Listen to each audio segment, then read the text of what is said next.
হাসিনাকে ফাঁসির কাস্টে ঝুলিয়ে সবগুলি বিচারের প্রতিশোধ নেওয়া হবে। ফাঁসি হবে।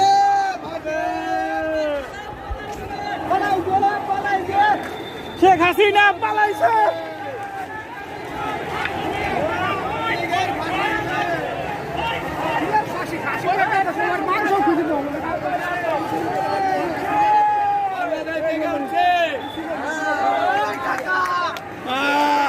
তোমার মতন আবার একটা পোলা আছে শেখ হাসিনা গেল।